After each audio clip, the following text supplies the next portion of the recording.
మాలలు. ప్రాచీన భారతదేశంలో ఈ మాలల యొక్క చరిత్ర ఏమిటి, అసలు ఈ మాలలు అనేవాళ్ళు ఎవరు, వాళ్ళ యొక్క ఉనికి అనేది మన ప్రాచీన భారతదేశంలో ఎలా ఉంది, వాళ్ళ యొక్క సంపూర్ణమైన సమగ్రమైన చరిత్ర గురించి ఈ వీడియోలో మనం చాలా క్లుప్తంగా మాట్లాడుకుందాం. ఇప్పుడు మనం మాల అనే పదం మన సమాజంలో ఒక అణచబడిన తరగతికి సంబంధించిన వ్యక్తిని సూచించే పదంగా ఈరోజు మన సమాజంలో ఈ మాలలు అనేవాళ్ళు ఉన్నారు. కానీ మన ప్రాచీన భారతదేశంలో మాల అనే పదానికి అర్థం అనేది అలా లేదు. ఎందుకంటే మన ప్రాచీన భారతదేశంలో మాలలు అనేవాళ్ళు క్షత్రియులుగా ఉన్నారు. ఇది నిజం. ఎందుకంటే ఈ మాలల యొక్క ఆచార సాంప్రదాయాలు అనేవి చాలా భిన్నంగా ఉంటాయి. ఎందుకంటే పూర్వం వీళ్ళ యొక్క పెళ్ళిళ్ళలో వీళ్ళు గుర్రం ఎక్కి ఊరంతా ఊరేగే సాంప్రదాయం అనేది ఈ మాలలకి చాలా ప్రత్యేకంగా ఉండేది. ఇంకా మాట్లాడాలంటే గ్రామీణ వ్యవస్థలో ఈ మాలలు అనేవాళ్ళు పవర్ఫుల్ మెసెంజర్లుగా ఉండేవాళ్ళు. ఏంటంటే ఈ కట్టుబాట్లు పాటించే కులాలనేవి ఈ కట్టుబాట్లు ఎప్పుడైతే తప్పుతాయో ఈ మాలలు ఈ మెసెంజర్లు ఎవరైతే ఉన్నారో వాళ్ళ మీద నిఘా వేసి ఉంచేవాళ్ళు అనమాట. ఎవరైతే ఈ కట్టుబాట్లు అనేవి మీరి ఎవరైతే ఈ గ్రామీణ వ్యవస్థలో తప్పుగా వ్యవహరిస్తారో వాళ్ళని ఈ మాలలు అనేవాళ్ళు గమనించి వాళ్ళకి శిక్ష అనేవి వేసేవాళ్ళు. వీళ్ళు ఇంత పవర్ఫుల్గా గ్రామీణ వ్యవస్థలో ఉన్నారు. ఎందుకంటే వీళ్ళు ప్రాచీన భారతదేశంలో చూసుకుంటే వీళ్ళు ఒక క్షత్రియులు తెగగా వీళ్ళు రూపాంతరం చెందారనేది మనం ఖచ్చితంగా యాక్సెప్ట్ చేయవలసిన సత్యం. ఇంకా మనం మాట్లాడాలంటే ది ఒరిజినల్ ఇన్హాబిటెంట్స్ ఆఫ్ భరత వర్ష అనే బుక్లో ది గుస్తవ్ అపోర్ట్ అనే ఒక రచయిత చాలా క్లుప్తంగా చెప్పాడు. ఎందుకంటే ఈ మాల అనే పదం అనేది ఒక రాయల్ టైటిల్గా యాక్సెంట్ హిస్టరీలో అంటే మన ప్రాచీన చరిత్రలో ఈ మాల అనే టైటిల్ రాజులకి ఉపయోగించే బిరుదుగా ఈ మాల అనే బిరుదు అనేది ఉంది. దీనికి సంబంధించిన ఆధారం అనేది నేను ఇప్పుడు మీకు చూపిస్తాను. ఒకసారి మీరు గమనించవలసిందిగా నేను కోరుచున్నాను. The original inhabitants of Bharatavarsha or India అనే బుక్ నుంచి ఈ ఆధారాన్ని నేను మీకు చూపిస్తున్నాను. ఒకసారి మీరు గమనించండి. As points of minor interest I may as well here mention that the word Tirumal and Perumal are also derived from mala malla. Both terms were originally the title given by the Mallas to their great chiefs and kings. Each Perumal was a first elected to rule for a period of 12 years and was chosen from outside the country to govern Malnadu or Malayalam. Second paragraph చూసుకుంటే the terms sacred Mala or the great Mala being once connected with the deity lost their original meaning which was in course of time entirely forgotten. అంటే ఈ మాల అనే పదానికి సంబంధించిన అసలు అర్థం అనేది ఈ సమాజంలో కోల్పోతూ వచ్చిందని చాలా క్లుప్తంగా మనకు ఈ బుక్లో మనకి ఆధారం అనేది దొరుకుతుంది. అంటే ఈ మాల అనే పదం వెనక ఉన్న గౌరవం అనేది ఇప్పటి సమాజంలో కోల్పోయింది. ఎందుకంటే ఈ మాల అనే పదానికి ఇప్పటి సమాజంలో గౌరవం అనేది లేదు. ఎందుకంటే వాళ్ళ యొక్క చరిత్ర అనేది ఎవరికి తెలియదు. ఇప్పుడు మాల అంటే ఒక అణచబడిన తరగతిని సూచించే వ్యక్తికి సంబంధించిన పదంగా ఈరోజు సమాజంలో ఈ మాల అనే పదం వాడబడుతుంది. ఇంకా చెప్పాలంటే ఈ మాలలు అనేవాళ్ళు మన ప్రాచీన భారతదేశంలో ఎంతో గౌరవప్రదమైన సమాజంగా ఉన్నారు. ఇప్పుడు ఈ మాలలు అనేవాళ్ళు మన సమాజంలో చూసుకుంటే వీళ్ళకి ఎటువంటి గౌరవం లేకుండా పోయింది. ఎందుకంటే వీళ్ళ యొక్క ఉనికిని కోల్పోతూ వచ్చారు. సమాజంలో వీళ్ళ యొక్క చరిత్ర అనేది కనుమరుగైపోతూ వచ్చింది. మన ప్రాచీన భారతదేశంలో చూసుకుంటే ఈ మాలలు అనేవాళ్ళు ఒకప్పుడు రాచరిక వ్యవస్థలో ఉన్నారు. ఎందుకంటే వీళ్ళందరూ ఒకప్పుడు రాజులుగా ఉన్నారనేది మనం ఖచ్చితంగా నమ్మదగిన సత్యం. ఇంకా చెప్పాలంటే దీనికి సంబంధించిన ఏదైనా ఆధారం అనేది మనం ఏదైనా దొరుకుతుందా అని మనం గమనించినట్లయితే the original inhabitants of Bharatavarsha అనే బుక్లోనే చాలా క్లుప్తంగా మనకి కనపడుతుంది.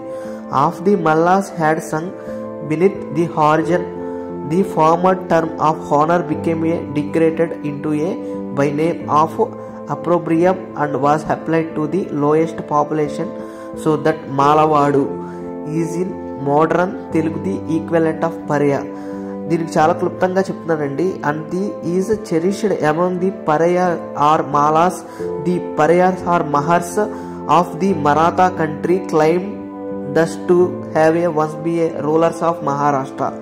అని చాలా క్లుప్తంగా మనకి ఇక్కడ ఈ బుక్లో మనకు ఆధారం దొరుకుతుంది. ఎందుకంటే ఈ మహర్సు, మాలలు, ఈ పరేయర్లు అనేవాళ్ళు ఒకప్పుడు మన భారతదేశాన్ని పాలించిన ఒక రాజుల తెగగా వీళ్ళు రూపాంతరం చెందారు.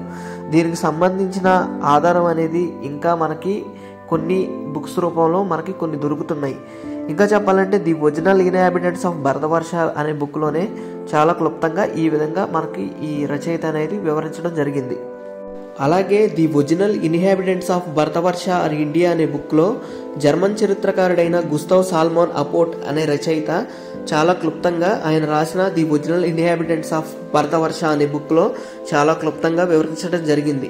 ఈ మాలలు అనేవాళ్ళు ఒకప్పుడు క్షత్రియులని, వీళ్ళందరూ భారతదేశాన్ని పరిపాలించిన రాజుల తెగగా ఈయన ఆ బుక్లో పేర్కొనడం జరిగింది. దీనికి సంబంధించిన ఆధారాన్ని అనేది నేను స్క్రీన్ మీద చూపిస్తున్నాను, ఒకసారి మీరు గమనించండి. ది ద్రవిడియన్స్ చాప్టర్ 2లో the names of ancient kings and Asuras indicate the names of the people over whom they ruled. అంటే వీళ్ళందరూ భారతదేశాన్ని పరిపాలించిన ప్రాచీన రాజుల తెగగా ఈయన ఇక్కడ పేర్కొన్నాడు. According the tribes and peoples whom I regard as a Dravidians whose names are derived either directly from Mala or from cognate terms and who are of the same race as the Mallas or Pallas. ఈ మాలలు అనేవాళ్ళు ఎవరైతే ఉన్నారో వాళ్ళకి సంబంధించిన తెగలు ఏవైతే ఉన్నాయో ఆయా రాష్ట్రాల్లో వాళ్ళ యొక్క పేర్లు అనేవి మారిపోతూ ఉంటాయి కదా, వాటికి సంబంధించిన పదాలు అనేవి, వాళ్ళకి సంబంధించిన నేమ్స్, ఈ పేర్లు ఏవైతే ఉన్నాయో ప్రతి ఒక్క నేమ్ని ఈయన ఇక్కడ మెన్షన్ చేస్తూ వచ్చాడండి. ఈ మాలలకు సంబంధించిన తెగలు ఏవైతే ఉన్నాయో వాటికి సంబంధించిన పేర్లు అనేవి ఈయన ఈ ద్రవిడియన్స్ చాప్టర్ 2లో మెన్షన్ చేశాడు. ఈ వీళ్ళందరూ ఒకప్పుడు భారతదేశాన్ని పరిపాలించిన రాజులు అని ఈయన ఈ యొక్క చాప్టర్ 2లో పేర్కొనడం జరిగింది. అలాగే మనం మాలలకు సంబంధించి మరికొన్ని చారిత్రక వాస్తవాల గురించి మనం మాట్లాడుకున్నట్లయితే ది మాలవాస్ అనే బుక్లో ఒక రచయిత, ఆయన పేరు ఆర్డి డగ్లస్ అండి. ఆయన చాలా క్లుప్తంగా ఈ మాలల గురించి, మాలవాస్ గురించి, మల్లల గురించి చాలా క్లుప్తంగా వివరించడం జరిగింది. ది మాలవాస్ చాప్టర్ 1లో ఈయన ఏం చెప్తున్నాడంటే ఈ మాలలు అనేవాళ్ళు ఒకప్పుడు మాలవాస్గా ఈ భారతదేశంలో పిలువబడే వాళ్ళని, వీళ్ళందరూ మాల్వా అనే ట్రైబ్ నుంచి వచ్చారని, వీళ్ళందరూ పురాతన ప్రజలని, భారతదేశానికి సంబంధించి వీళ్ళందరూ పరిపాలకులుగా, క్షత్రియులుగా, రాజులుగా ఉన్నారని ఈయన చెప్పుకుంటూ వచ్చారు. ఇంకా చెప్పాలంటే there is a controversy among scholars about the origin of name Mala occurring some coins which is recorded by R.D. Douglas as the name of a king, the founder of the tribe. ఇంకా చెప్పాలంటే ఈ మాలా అనే పేరు రాజులను సూచించే పేరుగా వాడబడేదని, ఈ మాలా అనే పేరు ఏదైతే ఉందో దీనిని కాయిన్స్ మీద ముద్రించేవాళ్ళని, ఇది ఒక రాచరిక ముద్రకు సంబంధించినదని ఈయన చెప్పుకుంటూ వచ్చాడు. ఇంకా చెప్పాలంటే ఈ మాలల గురించి, ఈ మాలల్ని పురాతన భారతదేశంలో మాలవాస్ అని, మల్లలు అని పిలిచేవాళ్ళు. వీళ్ళు ఇంకా పూర్వం హిల్ ట్రైబ్స్గా ఉండేవాళ్ళు అనమాట. అంటే కొండల మీద కోటలకు కాపలాదారులుగా, వీళ్ళందరూ కొండల మీద వారియర్స్గా ఉండేవాళ్ళని చెప్పుకుంటూ వచ్చారు. ఈ మాలవాస్ అనేవాళ్ళు ఒకప్పుడు మల్లా అనే పీపుల్ వీళ్ళు ఏదైతే ఉన్నారో వీళ్ళందరూ మల్ల రాష్ట్ర, అంటే నేటి వాడుకలో అది మహారాష్ట్రగా మారిందండి. ఈ మల్ల రాష్ట్ర, మహారాష్ట్ర ఏవైతే ఉందో ఈ ప్రాంతాలన్నింటినీ వీళ్ళు పాలించారని ఈయన చాలా క్లుప్తంగా వివరించడం జరిగింది ఈ బుక్లో. వీళ్ళనే మల్లలు, మలయలు, అలాగే మాలలు, వీళ్ళందరూ ఈ మలయ అనే పేరు నుంచే ఈ మాలా అనే పేరు నేటి వాడుకలో మారిందండి. దాన్ని వీరు ఒక్కసారి చాలా క్లుప్తంగా వివరించడం జరిగింది. దీన్ని ఒకసారి మీరు తెలుసుకోండి. ఇంకా చెప్పాలంటే దీనికి సంబంధించిన ఎన్నో చరిత్రక వాస్తవిక ఆధారాలు అనేవి మనకు చాలా బుక్స్ రూపంలో దొరుకుతూ వస్తున్నాయి. దీన్ని మరికొన్ని వీడియోలో మేము ముందుకు తీసుకువస్తాను. ఇంకా చెప్పాలంటే ఈ మాలల గురించి, ఇంకా వీళ్ళు క్షత్రియులు అంటున్నారండి, ఈ క్షత్రియులకు సంబంధించిన ఆధారాలు ఏదైనా ఉన్నాయి అంటే నేను మీకు స్క్రీన్ మీద చూపిస్తున్నాను, ఒకసారి మీరు దాన్ని గమనించవలసిందిగా నేను కోరుచున్నాను. అలాగే ఈ మాలలకు సంబంధించి మరికొన్ని ముఖ్యమైన విషయాలు మీకు చెప్పాలంటే ఈ మాలలు అనేవాళ్ళు ప్రాచీన భారతదేశంలో ఒక శక్తివంతమైన క్షత్రియ తెగగా వీళ్ళు ఉనికిని చాటారు. ఇంకా చెప్పాలంటే ఈ మాలలు అనేవాళ్ళు ఇక్ష్వాకు వంశానికి సంబంధించిన వాళ్ళు అని ఈ రచయిత చాలా క్లుప్తంగా ఈ బుక్లో వివరించడం జరిగింది.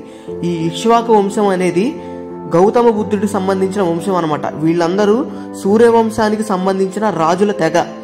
ఈ ఇక్ష్వాకు వంశాన్ని సూర్యవంశీ క్షత్రియ అని ఈ రోజు వాడుకలో పిలుస్తారనమాట. వీళ్ళందరూ సూర్యవంశానికి సంబంధించిన వాళ్ళు. ఈ సూర్యవంశానికి సంబంధించిన ఈ మాలలు ఎవరైతే ఉన్నారో వీళ్ళందరూ ఒకప్పుడు ఈ భారతదేశాన్ని ఆయా ప్రాంతాలని పరిపాలించిన రాజులు అని ఈయన చాలా క్లుప్తంగా ఇక్కడ చెప్పడం జరిగింది. ఈ మాలల్ని పురాతన భారతదేశంలో మాలవాలుగా అలాగే మల్లలుగా పిలిచేవాళ్ళని ఈయన ఇక్కడ చాలా క్లుప్తంగా వివరించడం జరిగిందనమాట.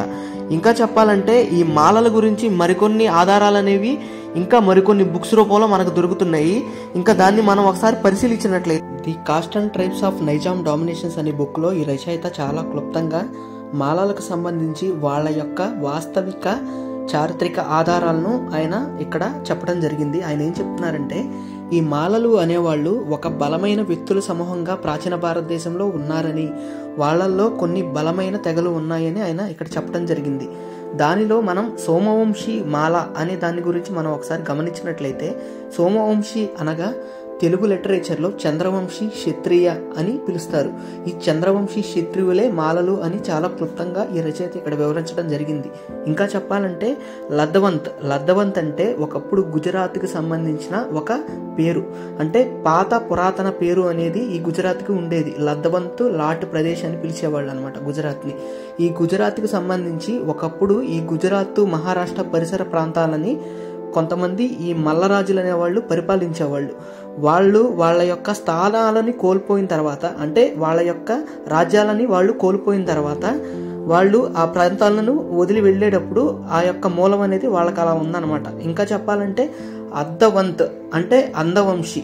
ఈ అందవంశీలు ఎవరైతే ఉన్నారో వీళ్ళందరూ ఒకప్పుడు ఆంధ్ర ప్రాంతంలో కొన్ని భాగాలను పరిపాలించిన రాజులు అనమాట. వాళ్లే శాతవాహనులని ఇక్కడ మనం ఖచ్చితంగా చెప్పాలి. ఎందుకంటే ఈ అందవంత్ లేదా అందవంశీ ప్రజల యొక్క మూలం అనేది శాతవాహన రాజుల మూలానికి సంబంధించింది.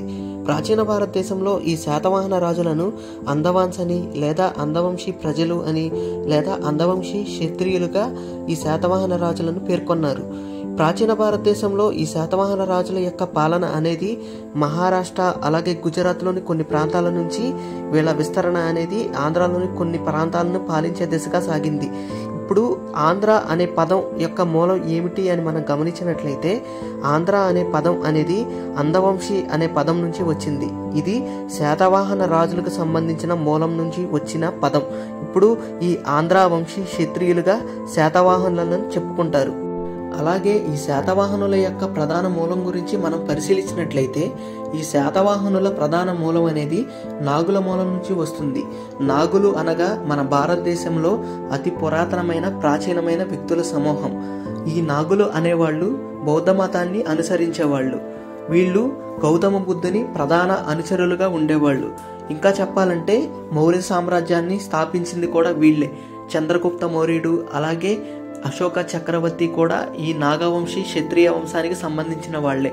ఈ నాగులు ఎవరు అనగా మన అంబేద్కర్ గారు ది అన్టచబుల్స్ అనే బుక్లో చాలా క్లుప్తంగా వివరించడం జరిగింది. ఈ నాగులు అనగా ఆర్యులు అనేవాళ్ళు మన భారతదేశానికి రాకముందు మన భారతదేశంలోని ఆయా ప్రాంతాలను వీళ్ళు బహు గొప్పగా పరిపాలించిన గొప్ప రాజుల తెగ అని ఆయన చాలా క్లుప్తంగా ది అన్టచబుల్స్ అనే బుక్లో వివరించడం జరిగింది. ఇంకా చెప్పాలంటే ఈ మౌర్య సామ్రాజ్యం పతనం అయిన తర్వాత ఈ మౌర్య సామ్రాజ్యంలోని కొంతమంది వ్యక్తులు కలిసి స్థాపించిన గొప్ప సామ్రాజ్యమే ఈ శాతవాహన సామ్రాజ్యం. ఈ శాతవాహన సామ్రాజ్యం అనేది మహారాష్ట్ర అలాగే గుజరాత్ నుంచి ఆంధ్రాలోని కొన్ని ప్రాంతాలని పాలించే దిశగా దీని యొక్క ఎస్టాబ్లిష్మెంట్ అనేది జరిగింది. ఇంకా చెప్పాలంటే వీళ్ళు బౌద్ధ మతాన్ని గొప్పగా పాటించేవాళ్ళు. తర్వాతి కాలంలో బ్రాహ్మణుల యొక్క వ్యవస్థ అనేది మన భారతదేశంలో మొదలైన తర్వాత వీళ్ళు బ్రాహ్మణ మతాన్ని కూడా యాక్సెప్ట్ చేయాల్సి వచ్చింది. ఇంకా చెప్పాలంటే వీళ్ళు బ్రాహ్మణులతో కూడా వివాహ సంబంధాలు అనేవి కలిగి ఉన్నారు. ఇంకా చెప్పాలంటే ఈ శాతవాహనుల యొక్క మూలం గురించి చెప్తున్నారు. అసలు వీళ్ళు ఎవరు అని మీరు నన్ను అడిగినట్లయితే ఈ శాతవాహనుల యొక్క డిసెండెంట్స్ అంటే వాళ్ళ యొక్క వారసులు ఇప్పుడు దళితులుగాను శూద్రులుగాను ఉన్నారు. వాళ్ళు ఎవరని మీరు నన్ను అడిగినట్లయితే వీళ్ళే మహారాష్ట్రలోని మహర్లు అలాగే తెలుగు రాష్ట్రాల్లో మాలలుగా ఉన్నారు. వీళ్ళల్లో ఈ అందవంశీ అనే తెగ ఉంది. ఈ అందవంశీ క్షత్రియులే నేటి మాలలు అలాగే మహర్లు. వీళ్ళందరూ ఒకప్పుడు శాతవాహన రాజుల్లోనూ అలాగే మౌర్య సామ్రాజ్యంలోనూ ప్రధాన పాలకులుగా వీళ్ళు ఉన్నారు. వీళ్ళందరూ ఒకప్పుడు నాగవంశీ క్షత్రియులు. ఈ నాగవంశీ క్షత్రియుల తెగ నుంచే సూర్యవంశీ చంద్రవంశీ అనేది పార్ట్ అవుతూ వచ్చింది. ఈ పార్ట్ ఇవన్నీ క్షత్రియుల్లో ఒక పార్ట్ అనమాట. ఈ చంద్రవంశీ, సూర్యవంశీ, నాగవంశీ అనేది పార్ట్లుగా వాళ్ళ యొక్క విభజన అనేది, పాలన అనేది జరుగుతూ వచ్చింది. అలాగే ఈ మాలలకు సంబంధించిన మరికొన్ని ముఖ్యమైన విషయాల గురించి మనం ప్రస్తావించినట్లయితే, ప్రాచీన భారతదేశంలో ఈ మాలలు అనేవాళ్ళు క్షత్రియులుగా ఉన్నారు. కానీ నేటి సమాజంలో ఈ మాలలు అనేవాళ్ళు ఒక అణచబడిన వర్గంగాను, షెడ్యూల్ కమ్యూనిటీస్లో గాను ఉన్నారు. అసలు వీళ్ళు అణచబడిన వర్గంగా ఎందుకు తయారయ్యారు అనే దాని గురించి మనం ప్రస్తావించినట్లయితే, ప్రాచీన భారతదేశ కాలంలో ఈ బ్రాహ్మణ వ్యవస్థ అనేది మన భారతదేశంలోకి వచ్చిన తర్వాత కొంతమంది మాలలు బ్రాహ్మణ వ్యవస్థ వైపు మొగ్గు చూపారు. అప్పుడు కొంతమంది బుద్ధిజంలో ఉన్న మాలలకిను వాళ్ళకి పడేది కాదు. అప్పట్లో ఈ బుద్ధిజం అనేది భారతదేశంలో పెద్ద ఎత్తులో ఉండేది. అంటే ఈ బుద్ధిజం అనేది భారతదేశానికి ప్రధానంగా ఉండేది. ఈ బుద్ధిజంలో కూడా 2 రకాలు ఉండేవి. అవి ఏంటంటే మహాయాన బుద్ధిజం అని, వజ్రయాన బుద్ధిజం అని ఉండేది. ఈ మహాయానం అంటే ఇందులో ఈ దైవం అనేది ఉండదు. అంటే మనసు అనేది ప్రశాంతంగా ఉంచుకుంటే, శాంతంగా ఉంచుకుంటే అదే దైవత్వం అని ఈ మహాయాన బుద్ధిజంలో నమ్ముతారు. అలాగే వజ్రయాన బుద్ధిజం అంటే తాంత్రిక బుద్ధిజం అన్నమాట. ఇందులో దైవం అనేది ఉంటుంది, మంత్రాలు తంత్రాలు అనేవి ఉంటాయి. ఒక విధంగా చెప్పాలంటే శైవం అనేది కూడా ఈ బుద్ధిజం నుంచే వచ్చింది. అంటే ఈ తాంత్రిక బుద్ధిజం నుంచే శైవం అనేది మన భారతదేశంలోకి వచ్చింది. ఇంకా చెప్పాలంటే ఈ బ్రాహ్మణ వ్యవస్థ అనేది వచ్చిన తర్వాత వీళ్ళు వైష్ణవాన్ని మన భారతదేశంలో ప్రవేశపెట్టిన తర్వాత కొంతమంది మాలలు వైష్ణవం వైపు మొగ్గు చూపడంలో వీళ్ళకే పడకపోవడం అనేది ఒక గొప్ప ముప్పుగా మారింది. ఇంకా చెప్పాలంటే ఈ మాలలు అనే వ్యక్తుల సమూహం నుంచి కొంతమంది వ్యక్తులు బయటకు వెళ్ళి కొత్త కులాలుగా ఏర్పాటు చేసుకోవడం జరిగింది. ఎందుకంటే సమాజంలో గౌరవ మర్యాదలను పెంపొందించుకునేందుకు వీళ్ళందరూ నూతన కులాలుగా ఏర్పడ్డారు. అలా ఏర్పడిన వాళ్ళ గురించి మనం ప్రస్తావించినట్లయితే వెలమలు, బలిజలు, శాలిలు, అలాగే కుండలు చేసే కుమ్మరులు కూడా ఈ మాల అనే వ్యక్తుల సమూహం నుంచి బయటకు వెళ్ళి కొత్త కులాలను సృష్టించుకున్న వాళ్లే అని చెప్పాలి. దీనికి సంబంధించిన ఆధారం ఏదైనా ఉందా అని మీరు నన్ను అడిగినట్లయితే, శ్రీ తక్కెళ్ల బాలరాజు గారు రాసిన కాకతీయులు మాలలు అనే బుక్లో దీని గురించి చాలా క్లుప్తంగా ఆయన వివరించడం జరిగింది. ఎందుకంటే ఈ మాలలు అనేవాళ్ళు ప్రధానంగా ఈ వ్యవసాయం, అలాగే నేత పని, అలాగే కొంతమంది కుమ్మరులుగా కూడా ప్రాచీన భారతదేశంలో పనిచేశారని ఈయన ఈ బుక్లో వివరించడం జరిగింది. అలాగే ఈ మాలలు అనేవాళ్ళు ఉత్తర భారతదేశంలోని ఉత్తరప్రదేశ్లో వీళ్ళని కోరీలు అని లేదా కోలీలు అని పిలుస్తారు. ఎందుకంటే వీళ్ళు అక్కడ చేపల వేటని కొనసాగిస్తారు. అలాగే వీళ్ళు ముతక వస్త్రాన్ని నేస్తారు. వీళ్ళు మన తమిళనాడులోని పరయ్యర్ కమ్యూనిటీలో ఒక సబ్ కమ్యూనిటీగా ఉన్నారు. వీళ్ళందరూ మల్లాని రాజ్పుత్ అనే ఒక సెక్ట్ కింద వస్తారు. వీళ్ళందరూ మాలా సామాజిక వర్గానికి సంబంధించిన రక్త సంబంధికులే. వీళ్ళే మన ఆంధ్ర తెలంగాణలో ఉన్న ముదిరాజులతో కూడా రక్త సంబంధం కలిగి ఉన్నారు. ఇంకా చెప్పాలంటే ఈ మాలలు, ముదిరాజులు కూడా ఒకే సామాజిక వర్గంగా ఉన్నారు ప్రాచీన భారతదేశంలో.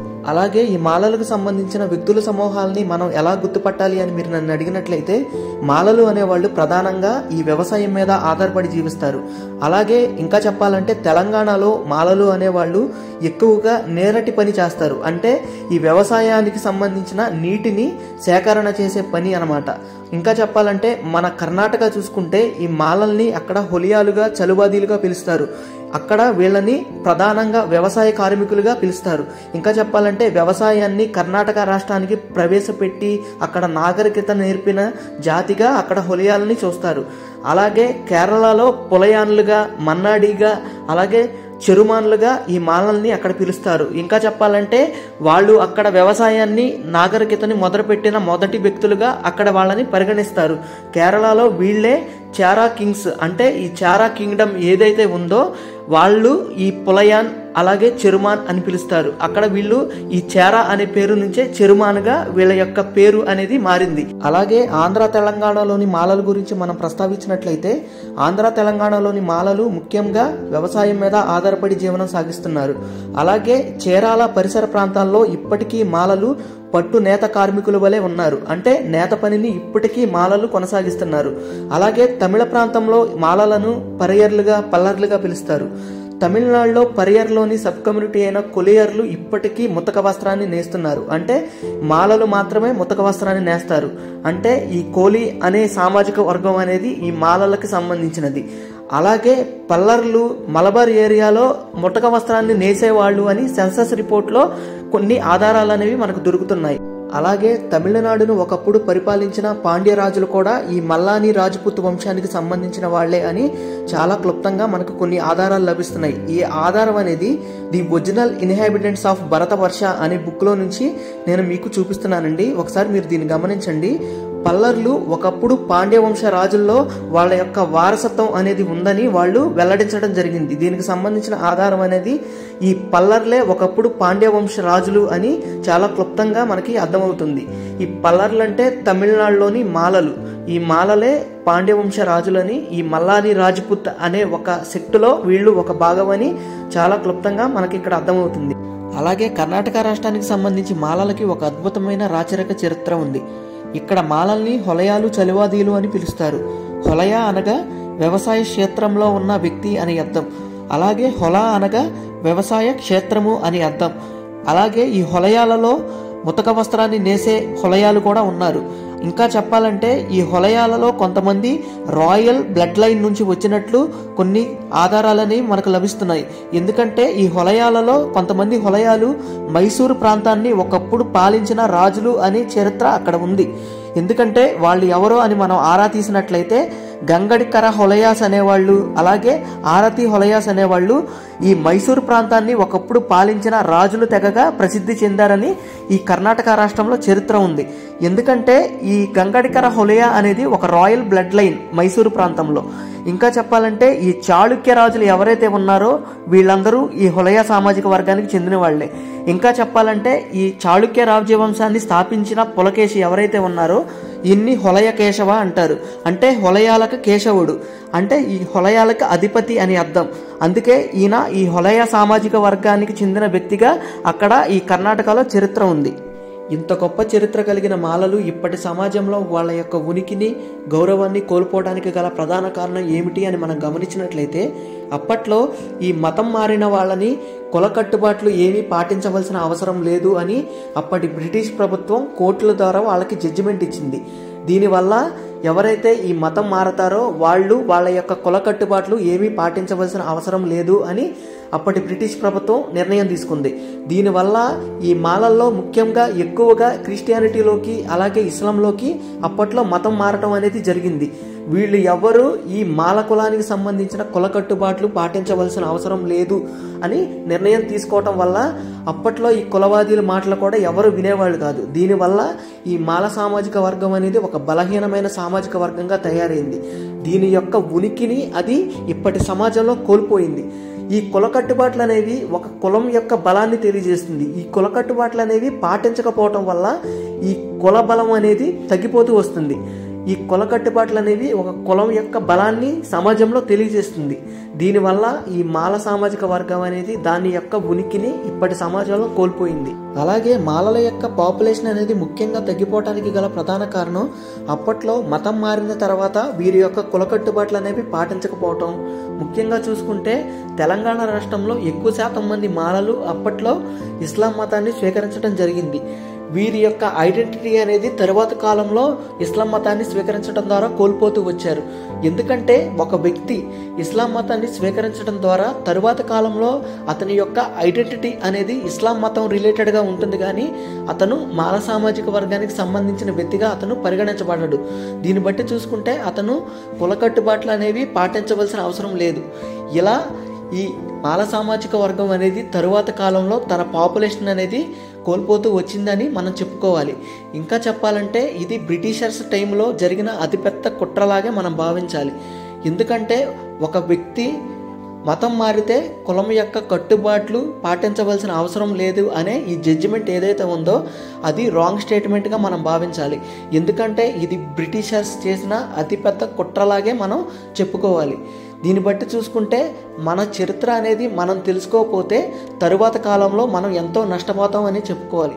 అలాగే ఈ మాలలు ఒకప్పటి గ్రామీణ వ్యవస్థలో ఒక బలమైన సామాజిక వర్గంగాను, అలాగే కట్టుబాట్లంటే ప్రాణం ఇచ్చే కులంగాను నుండి ఇప్పటి సమాజంలో ఒక అణచబడిన వర్గంగాను షెడ్యూల్ కమ్యూనిటీస్లో ఉన్నారంటే వీరి యొక్క ఉనికి అనేది ఇప్పటి సమాజంలో ఎలా తగ్గుతూ వచ్చింది అని మనం అర్థం చేసుకోగలగాలి.